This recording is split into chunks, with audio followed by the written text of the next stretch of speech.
And so I had a request to do the freehand, the pinwheel bow freehand rather than using my typical templates, so I thought I'd show you how to do this one.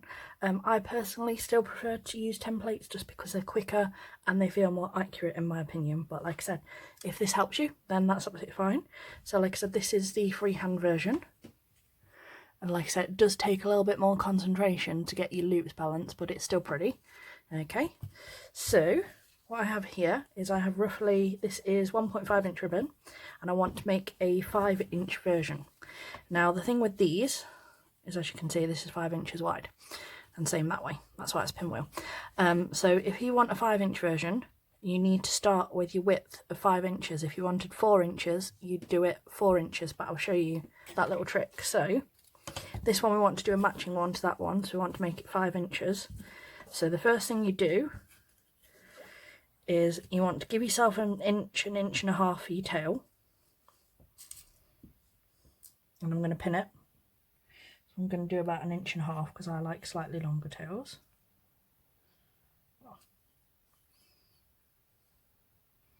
We'll do 1 inch. Okay, then you want to measure 5 inches or 4 inches, depending on how much how wide you want your bow to be. We want this one to be 5.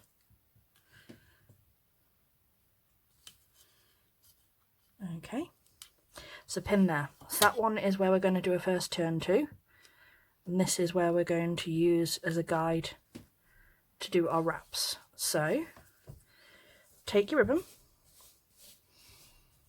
okay, and you want to move it like this, so it's going up in a V shape. Okay, so there's your pin for your 5 inches. That's the other side of the 5 inches, and then you want to wrap it round using that pin and this pin as a guide, and then again use the pin head under here like so, and then use this turn as a guide here.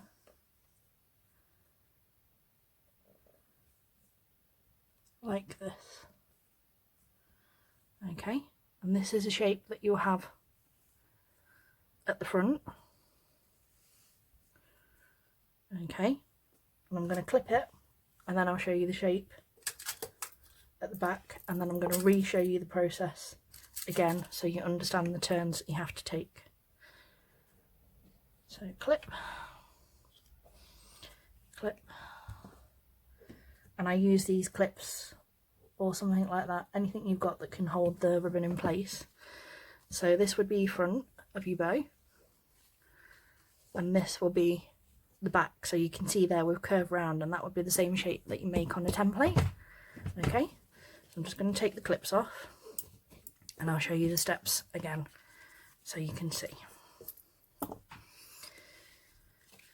So we start from here. We pinned in at 1 inch for our tail. We've done the measurement we want for the width of the length, so 5 inches on this one. We make the V shape up using the pin point as a guide.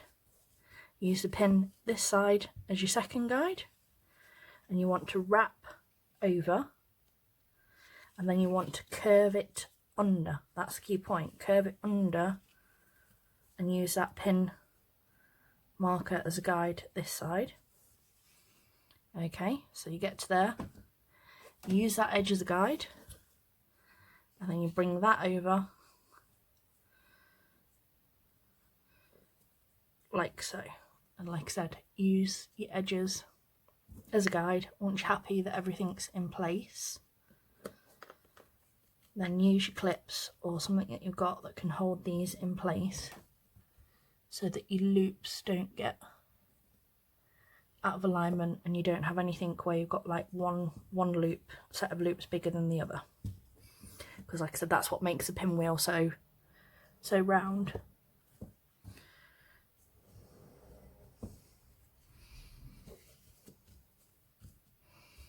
Okay, so like I said, there's the front of your bow, there's the back. Now the other thing we want to do is we want to take our edges and using the middle one as a guide, as you can see, our tails are almost the exact same length when we fold it in half, and those are together. And as you can see, if you look, it's all even all the way along. And like I said, that's what you want. You want it to be even, roughly, on both sides, because like I said, that's where you get your square shape. Okay. And the other thing we want to do is we want to take a lighter. So we've got a guide for our stitches. We want to heat crease nice and clearly.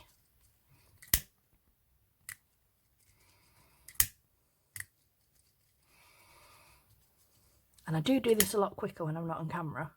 It's just I want you to get the best chance of getting a nice even looped version. So that's why I go a little bit slower. So you've got your nice clear crease right down the centre.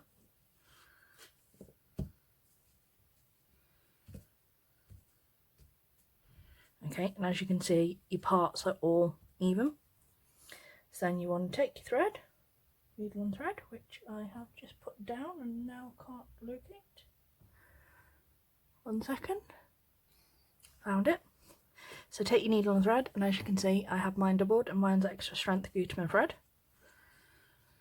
Okay, so take your pin, needle, from above, in, and the other thing I'm going to do is I'm just going to pin over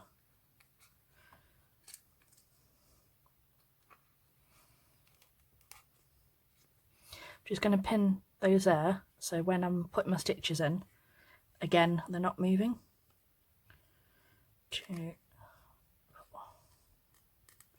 What we want to do is we want 4 stitch drops, so in 1, 2, 3, 4, and then you come over on your next one, again on your crease, in, which is 1, 2, 3,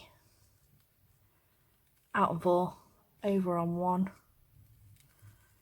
2, 3, 4. Okay, once you've got your stitches in, obviously you can move your pins out.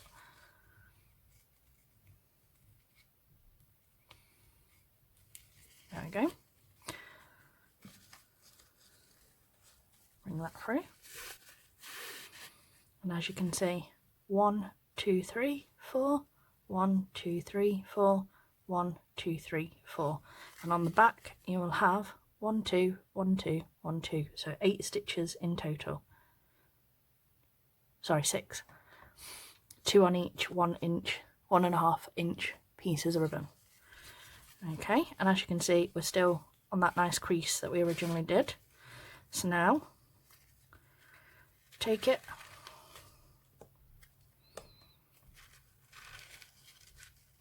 get all your creases. You should have 6 in total, because your amount of creases always matches your amount of stitches on the back. Okay, and then you can wrap, take your clips off, take your pins out, forget that one side. There you go. Now you can start with shorter tails. I just like a little bit longer, so you can decide how you want to do your tails, like if you want a curve, a straight, or a spike, etc., things like that.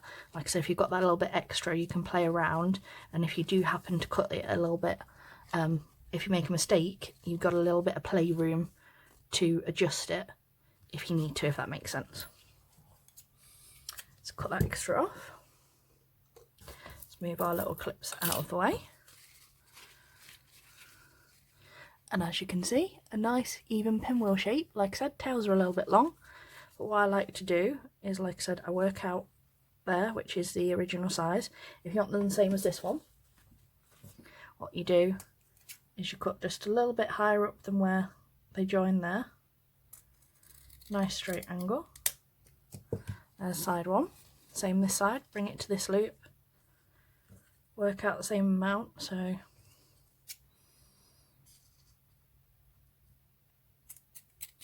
about 1 centimetre up. Make that a bit straighter, that's better. Okay, so once you're happy with the length of your tails, then you can heat seal them.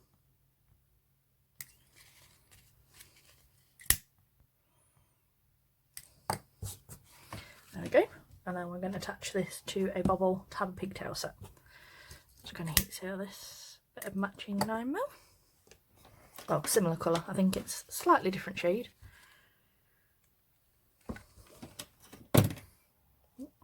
Glue stringy. It's okay, I can use that glue on there.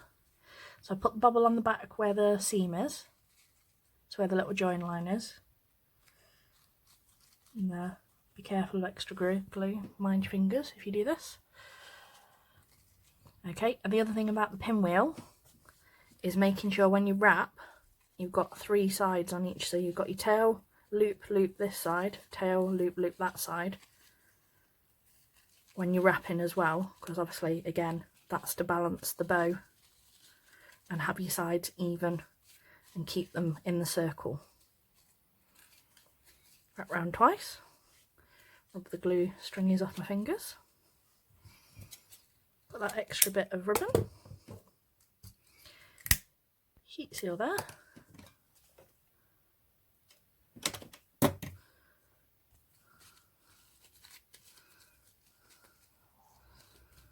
And there you go. Super cute. Freehand pinwheel. Like I said, play with your tails, choose your spike options, etc. And remember, whatever size you want to start with the width of the inch width. So like I said, if you want a 4-inch bow in 1.5-inch ribbon, you do 4 inches, well 5, start at 5, pin at 1, have your 4 inches for your width, and then you get the length of the bow. So like I said, we did these 2 ones, they're both 5 inches because we used the 5-inch as the start turn.